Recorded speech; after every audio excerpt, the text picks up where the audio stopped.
Hi viewers, welcome to Sujitra Kitchen.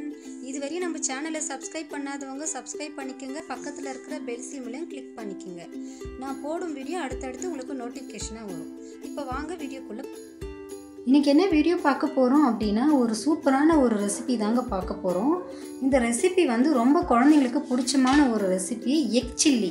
Egg chilli வந்து நம்ம ஹோட்டல்ல சாப்பிட்டுருப்போம். நம்மளே செஞ்சு சாப்பிட்றது வந்து ரொம்ப சூப்பரா இருக்கும் சுவை.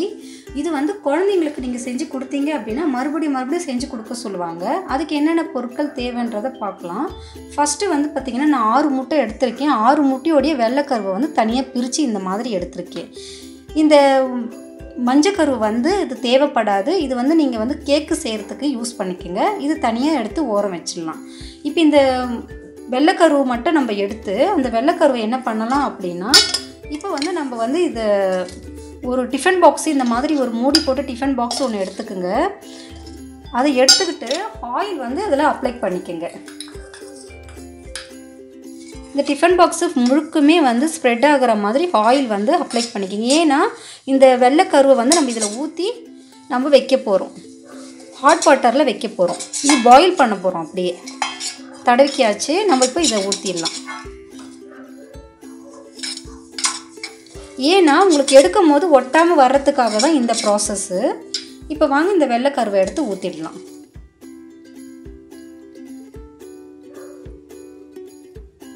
கேஸ் ஸ்டவ்வில் ஒரு பேன் வச்சுக்கோங்க. அந்த தண்ணி வந்து இந்த மாதிரி பபிள்ஸ் வர டைமில் வந்து நம்ம வெள்ளைக்கரு ஊற்றி வச்சுருக்கோம் இல்லைங்களா, அந்த டிஃபன் பாக்ஸ் எடுத்து நம்ம இப்படி வச்சிடலாம். வச்சிட்டோம்னா இதுலேயே அது பாயில் ஆகட்டும். இதில் வந்து 10 நிமிஷத்துலேருந்து 20 நிமிஷத்துக்குள்ளே அது வந்து பாயில் ஆகணும். அது வச்சுட்டு நீங்கள் அதுக்கப்புறம் வேறு ப்ராசஸ் பார்க்கலாம் வாங்க. இப்போ எக்குக்கு வந்து நம்ம வந்து மாவு ரெடி பண்ணிக்கலாங்க. அதுக்கு ஒரு பவுல் எடுத்துக்கோங்க. இப்போ ஃபஸ்ட்டு நான் என்ன பண்ணுறேன் அப்படின்னா 1/4 கப்பு வந்து கார்ன்ஃப்ளவர் மாவு சேர்த்துக்கிறேன்.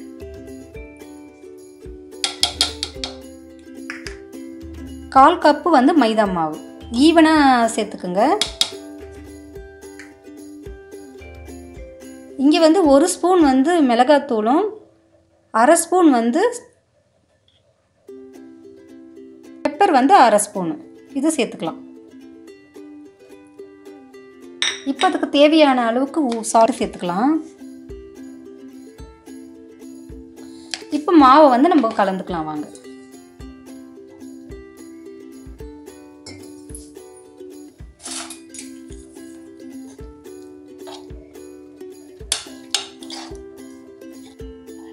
மாவு வந்து இப்போ ரெடி ஆகிடுச்சு. அந்த எக்கில் வந்து நல்லா ஒட்டுற மாதிரி கலந்துக்குங்க. ரொம்ப தண்ணியாக கலந்தீங்க அப்படின்னா அந்த எக்கில் ஒட்டாது, உங்களுக்கு வேஸ்ட்டாக போயிடும். நல்லா பதமாக கரெக்டான பதத்துக்கு கலந்துக்குங்க. நம்ம பஜ்ஜி மாவுலாம் எப்படி கலப்போமோ அந்த மாதிரி பஜ்ஜி மாவு கலக்கிற மாதிரி தான் இதை கலக்கணும். இப்போ நான் கலந்து இந்த மாவு ரெடி பண்ணி வச்சுட்டேன். இப்போ வாங்க எக்கு ரெடி ஆகிடுச்சா போய் பார்க்கலாம். இப்போ வந்து எக்கு வந்து ரெடி ஆகிடுச்சு. ஏன்னா 20 நிமிஷம் ஆகிடுச்சு. இப்போ ரெடி ஆகிட்ருக்கோம். இப்போ வந்து சுவிட்ச் ஆஃப் பண்ணிவிடுங்க ஸ்டவ்வை. இப்போ வாங்க நம்ம எடுத்துக்கலாம். இப்போ முட்டை நல்லா வந்து இங்கே பாருங்கள் இந்த மாதிரி பாயில் ஆகிருக்கும். பாயில் ஆனதுக்கப்புறம் நீங்கள் இந்த மாதிரி ஒரு பிளேட் வச்சு இப்படி கமுத்தி போட்டு எடுத்தீங்க அப்படின்னா அது தானாகவே வந்து இப்படி ஒரு தட்டு தட்டினீங்கன்னா அது வெளியே வந்துடும். இப்போ நான் எடுத்துகிட்டு காமிக்கிறேன். எக்கு வந்து இந்த மாதிரி பீஸ் பீஸாக கட் பண்ணிக்கோங்க. இந்த எப்படி நம்ம பன்னீர் கட் பண்ணுவோமோ அந்த மாதிரி கட் பண்ணி எடுத்துக்கோங்க. இந்த மாதிரி பீஸ் பீஸாக கட் பண்ணிக்கோங்க. இப்போ நம்ம கட் பண்ணது எல்லாத்தையுமே இதில் ஆட் பண்ணிக்கலாம். ஏன்னா இந்த மசாலாவோடு சேர்த்து அதை வந்து நம்ம நல்லா கலந்து விட்டால் தான் அது ஒட்டும். அதோடு நம்ம ஆட் பண்ணிக்கலாம்.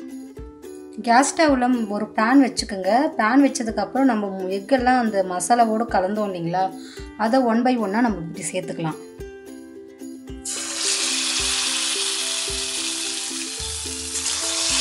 போட்ட முட்டையை வந்து நம்ம எடுத்துடலாம். பொரிச்சதெல்லாம் இப்போ நல்லா வெந்துடுச்சு. இப்போ நம்ம வந்து வெளியே எடுத்துடலாம்.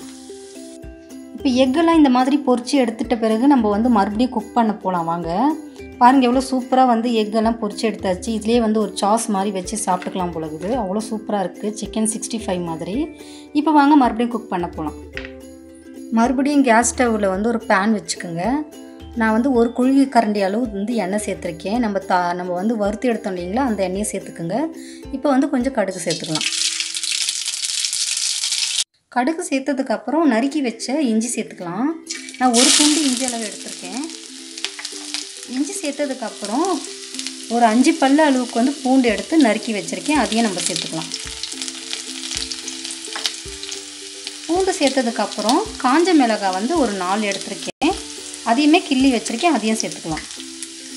இதுக்கு அடுத்தது பச்சை மிளகாவும் வந்து ஒரு 4 எடுத்துருக்கேன். ஏன்னா இது வந்து எக் சில்லி இல்லைங்களா, அதனால் வந்து பச்சை மிளகாவும் சேர்க்கணும். இப்போ நம்ம எல்லாமே அதை வறுத்துக்கலாம்.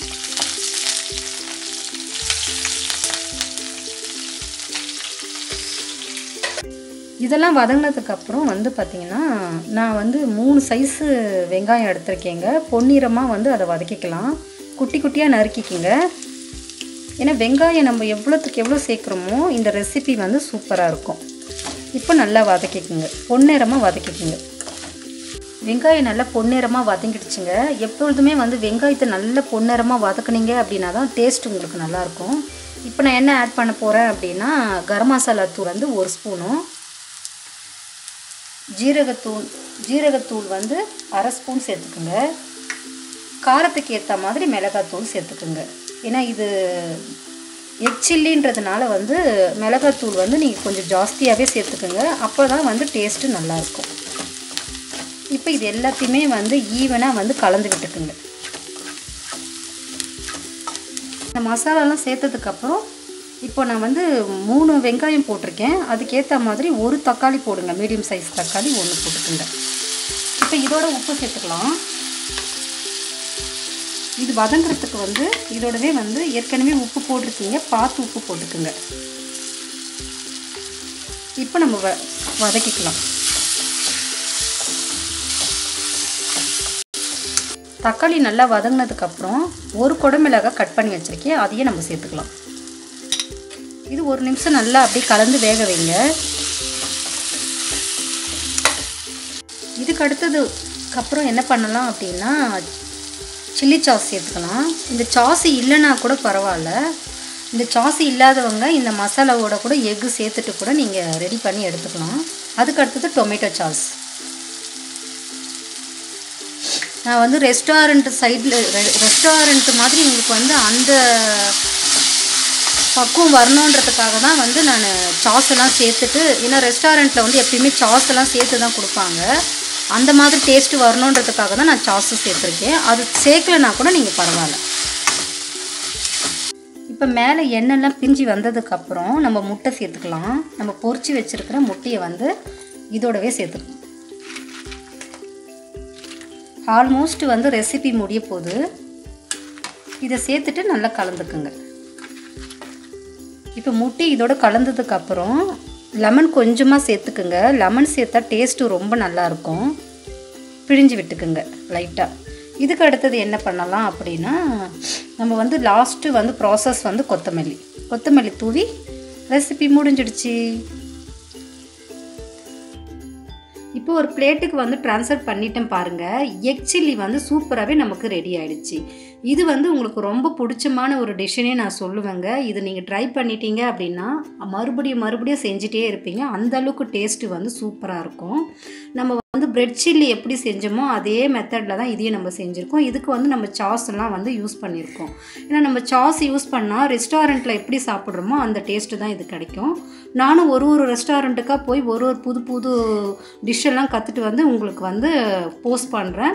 இந்த வீடியோ உங்களுக்கு பிடிச்சிருந்தது அப்படின்னா லைக் பண்ணுங்கள், ஷேர் பண்ணுங்கள், கமெண்ட் பண்ணுங்கள், ப்ளீஸ் சப்ஸ்கிரைப் பண்ணுங்கள். தேங்க்யூ.